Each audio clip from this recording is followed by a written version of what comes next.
Hey, welcome back to Comic Book Hero, and very special guest, first time. I finally made it. That's right. We got Pete Ghetto over here in the house. We're looking at some picks for the new year, and they're all DC picks. So, all you speculators out there, look behind us. With the exception of one book, it's a smorgasbord of, how could I put this? Marvel and Image characters invading the DC universe. And that smells like money to me. What about you? Well, I would say it's Marvel and Image. That would mean there's Marvel and Marvel characters. So. DC, I have to admit, I don't remember when's the last time they've had different lines, but they're coming out with 8 different books with a few teams and a few individual characters. I mean, this is stuff they used to do with some, every few years you would get some new characters and they would try to make some push. Some would stick, some wouldn't, as these things normally do, but it would expand the universe. And DC's actually going through with it. So I'm like, okay, fine. In looking at this character, hold on. There's one, let me lean. Can you see him? Yeah, there we go. See the guy with the boomerang on his head? Oh, right. Yeah. This guy there. Yeah, sideways, okay? Yeah, don't fool yourself. That's Spider-Man. Okay, the way that they're drawing him, that's Spider-Man. But again, it looks like DC is playing to win. They are giving you a smorgasbord of Marvel-type characters with top artists on the book. Okay, we have Jim Lee. Yes. We have Ivan Reis. We have Kenneth Rogafort. Okay, a whole bunch of guys that you would love to see draw books are actually going to be on these books. They're not just going to put these out and then say, hey, give it to this guy over here you never heard from. What's his name? Yeah, Jimbo Jean. Yeah, let him draw these books. No, they're really trying to attract people right over here. So it looks, these are all number ones. Number ones. That's the thing I wanted to get to, definitely. Number ones are always good for speculation, okay? And then if DC's doing their regular thing, we'll have a number one. You'll have a couple of variants, or at least one variant, so you can go from there. And you'll be able to tell what the breakout book is pretty early. Anything that's looking for a second print or a third print, that's probably where you're gonna place your money at. But since they're doing 8 and they're also doing, the art with the art and so on and so forth, may have to hold for a bit of time. As a rule of thumb, I usually try to turn over a book that I'm not looking to hold long term before that second print comes out, and that all the fan stuff has died down on it. But with 8, if the stories are good and the art is consistent, who knows? For the long term, these might actually be some really good books to invest in for long term and not just for the quick flip. Well, I would like to ask the question that I'm hoping you guys also thinking about, because this is coming right out of Metal. So they have the Forge, you have the casting. In Metal 1, will those books become big stuff that gets slabbed and sold? No. No, why not? They're coming out of this. It should it's selling like hotcakes. There's too many of them. Okay. Okay, and that's what comic buyers always seem to make the same mistake. I got it in the house. These books will come out more number ones. I'd say, you guys are gonna buy it from me. I got a pristine copy of the casting and the Forge in my house, ready to sell. See, come on. No, the stuff that's good is it'll be those early issues when nobody was it came out. Now it's already caught fire. So you're gonna get all of these issues. Everybody's buying it. No big. What's if it's a Metal book, a good book to invest in, and you were the one who turned me on to it. There was an Aspen Comics variant with these Michael Turner covers. One had Wonder Woman. There was a Batman cover and there was a Superman cover. Superman was the least printed of that run. It was about 750 copies. What was more, Aspen decided that some of their books came and they were damaged, and they decided they weren't going to make new books or get a new print run on it. They were going to destroy all the ones that were damaged, and that lessened the print run. So, God, I hate to put myself out there. I bought 2 full sets.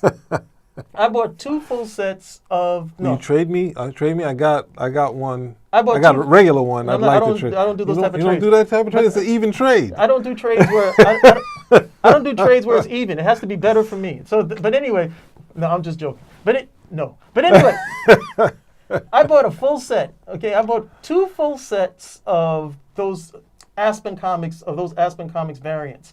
And I also bought 2 copies. Of just the Superman standalone, Superman covers, just those standalone covers. I got everything signed by Greg Capullo. Those went off, and I'm just waiting on those to come back. Those 2 Superman copies that I bought, those paid for everything that I spent, okay, on those other 2 full sets, and then some, because now you can't find them. Guys are looking for them, they're hunting for them, and those are the books that you're always looking for. You want to get the books, okay, what's the print run? What's going to be the rarity on this? Because it's the same thing that happened with Image Comics. Hey, I got, basement with, 20,000 books in here. Yeah, guess what? So does, like 15, 20, 200 other people. There's no rarity in the whole thing. So those metal books, the ones that were rare, the ones that were specified by certain comics, I think there was one with the Del Auto covers. Those are good ones to hold on to or to try to flip, depending on where you're at. But overall, yeah, look at any big series where, okay, we got some characters out of it. Didn't make that series go up, just that issue where this character might have appeared, okay. Then, then we go with it, then we're going, everybody's, hunting for that one. Or if you're somebody who's, thinks ahead, there was like Avengers Age of Ultron had the first appearance of Luke Cage's daughter as Captain America. So I picked that up and I just put that to the side for myself. Say, hey, look, if for any reason she ever appears, that book goes up. And it didn't cost me anything. It was like a real cheap book, like literally pennies. So it's not a big deal. But if you're thinking, okay, great, look at this and it's coming out of metal, no. Anywhere where these guys might have appeared in metal, fine. It's like they had this new character, the Batman Who Laughs. He's a metal character, but his first appearance is in Teen Titans 12. Okay, so you got the book where, hey, this is the first, Batman, Batman Who Laughs. Yeah, that's great. Batman 12 was his first appearance. Other stuff is not really going to matter too much. And that book is pretty much going to be hot until there is a second printing. Once that second printing comes out, then you got to start playing this game of, okay, what's going to be the issue that's going to have the most value? The first printing, or is it going to be the 3rd or 4th printing of this book where, at that time, there was so few copies printed of it. It's like the same thing with Man of Steel 18. Everybody went after that first printing. And a lot of people didn't know there were 5 printings of that book. You got the 5th printing, you got like, and you have it graded, that's a pretty expensive book on your hands. But, all digressions aside, right here, let's see if we can call them out. Big monster dude, that's Damage. The guys in the purple suits, those are the new challengers. Yes. Not the old challengers, the new challengers. Okay. Brimstone is right under your over your shoulder. Right, Brimstone. Over my other shoulder. Sorry, wrong hand. No, wrong. You got there we go. Silencer. Right here where I'm pointing. That's a Silencer. This is the first time I've seen her dressed like this. Yeah. Okay, but that's her. Now, no stranger to any of us. Wrong hand. Right here. No. Which one? You going for the Terrifics? Yeah, there we go. Yeah. This is the Terrific, even though I'm not pointing. We got the Terrifics right over here, and we have it. This is going to be our. It's going to be our Fantastic Four, since no one's doing a Fantastic Four right now. Yeah, that has the possibility of being a really good breakout book because there's such a void left by no Fantastic Four, and you've got some pretty. I'm looking at the characters.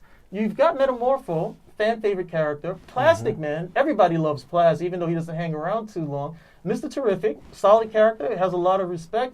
And Phantom Girl is everyone's favorite. That's the one we want Superboy to get with, but she's already with Ultra Boy. Yeah, we can't do it anyway since they decided Superboy doesn't exist. Okay? Or at least they decided once Superman gets his trunks back, I'm certain a whole bunch of other stuff will come back too. And before he says it, I'm going to say these are Immortal Men by Jim Lee. Jim Lee's the hot talent. He hasn't had a Bowser yet. He might have Bowser as far as stories, but... Which leaves us with one book that is unpictured, and those are the Unexpected. The Unexpected. So it was unexpected that they would not be on this when we selected the image, but there you go. But this right over here, yeah, these are some good. I think these are some good picks. If most of you guys are like me, you have a local comic store, you get a discount. You buy it one time, you put them away. Hey.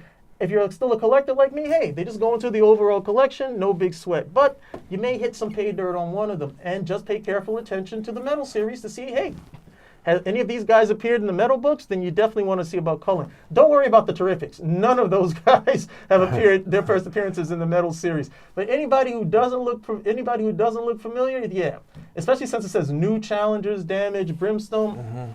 Those are people you may want to take a look for. And all in the back of the books, they're giving all of these nice promos for them, so you get an idea of who you may want to look for. But breakouts, yeah, I would definitely look at the Terrifics, and I'll definitely look at our guy right here, Sideways. Spider-Man. Hey, Well, that's the thing, and this is not necessarily your collecting and or selling, but the aspect that DC's going the Marvel route of sort of flooding the market with talent. Yes. Like they doing Marvel-like books. Yes. And Marvel books don't look like Marvel books, so it's like they're pushing. They're. I mean, there's always the flooding the market. Yeah, come to us. You want to read Thor? We'll give you some Thor. You want to read? We'll give you some Spider-Man. Yeah. Are you so depressed that the Fantastic Four just don't exist anymore? Hey, you know what? We can't be fantastic, but we can be terrific. Come on over. And Mr. Terrific has been around for who knows how long. This could be the book that really puts him on the map. Yeah, and more than just with the people in the know of the DC universe, and better than what we've seen in Arrow. Oh, total disappointment. But Well, we had the discussion before. It's like Marvel, I think, has always been trying to do a Superman type character that would work for the Marvel universe. I think they'll get there eventually if they keep doing it. That's just like the odds with everything. If you keep, hitting at a wall, eventually it has to fall. Even though Superman doesn't really work in the Marvel universe, we've had Hyperion, and Hyperion has all these variants, which is like their closest Superman. Since he has, you have got good Hyperion, evil Hyperion, King Hyperion, a Hyperion that was part of Squadron Supreme when J. Michael Straczynski was writing this series. There's like so many different variants on him, and which is really in the same vein as Superman. You would then have the Blue Marvel, Gladiator, in addition to Sentry, which is a loped out Superman if I've ever seen one in terms of an analog.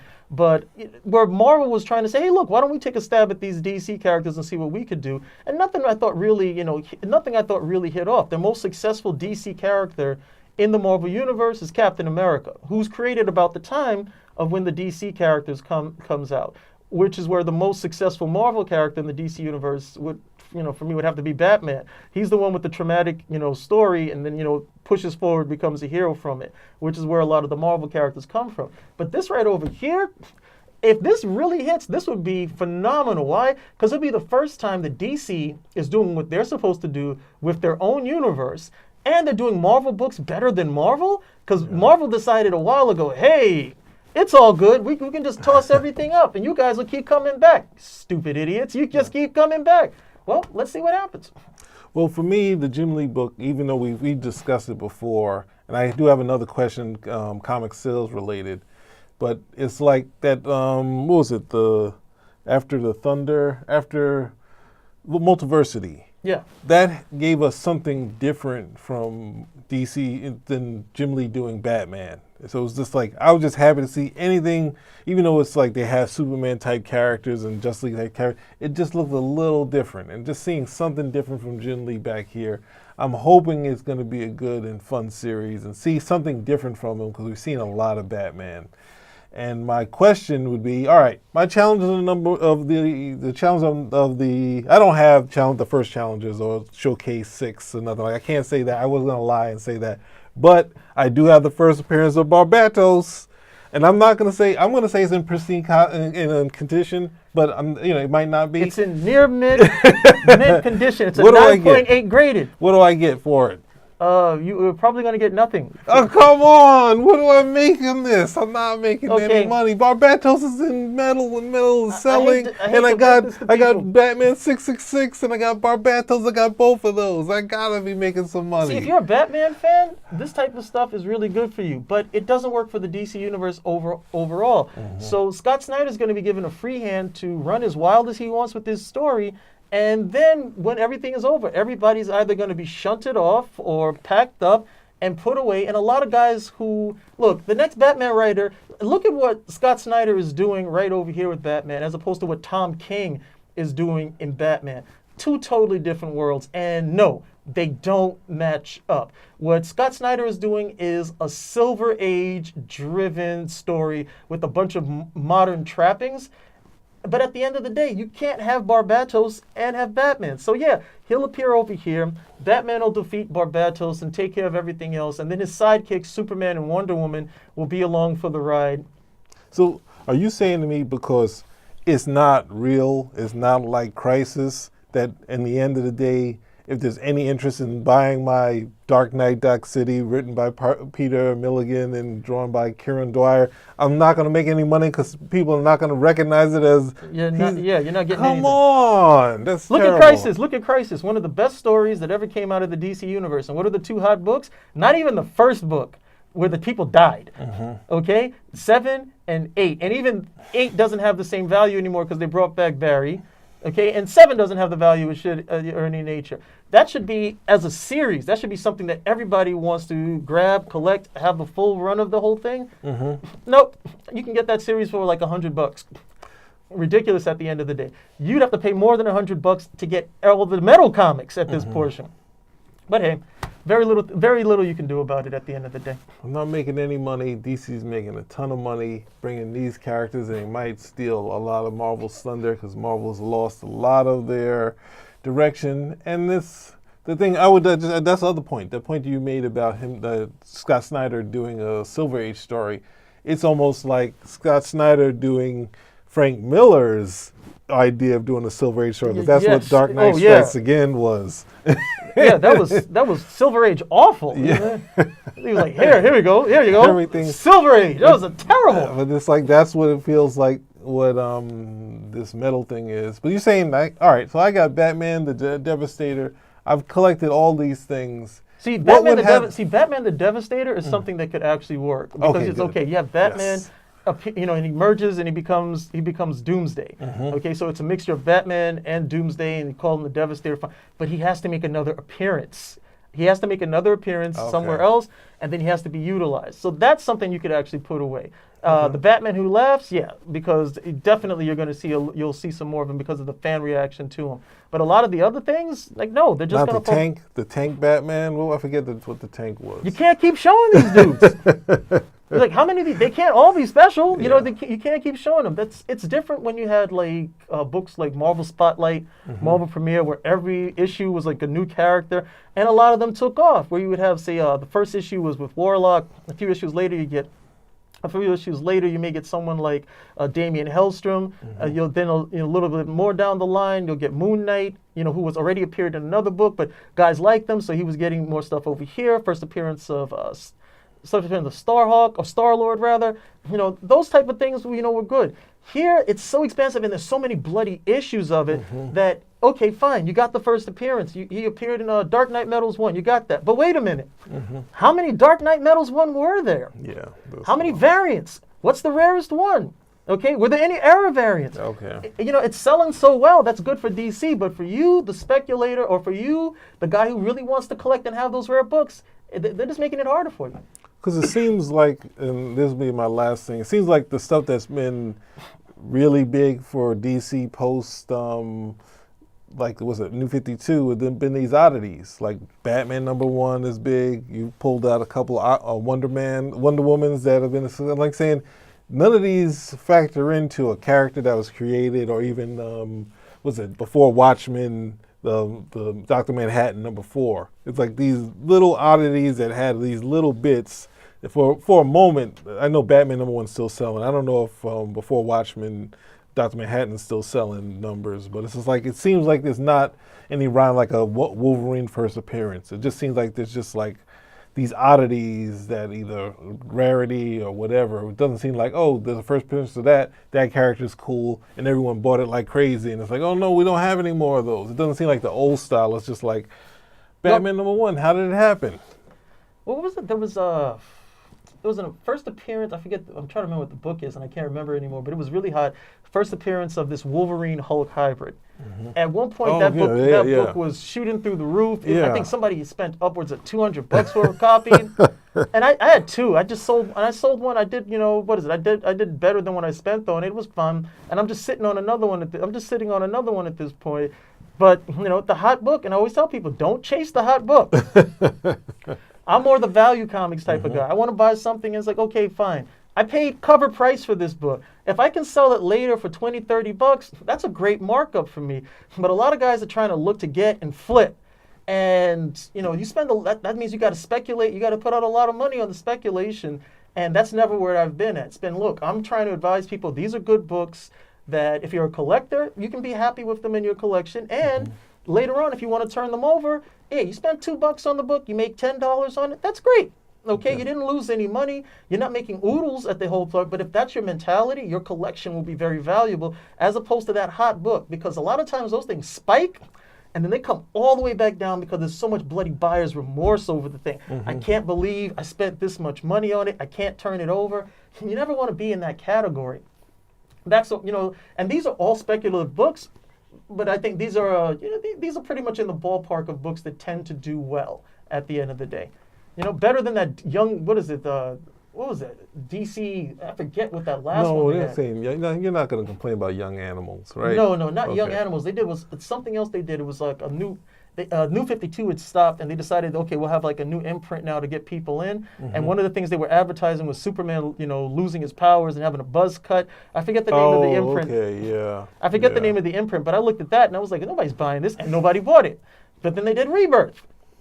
Okay, and Rebirth was pretty solid, but no real new characters come out of Rebirth because the whole idea was we had to stabilize what the hell was going on.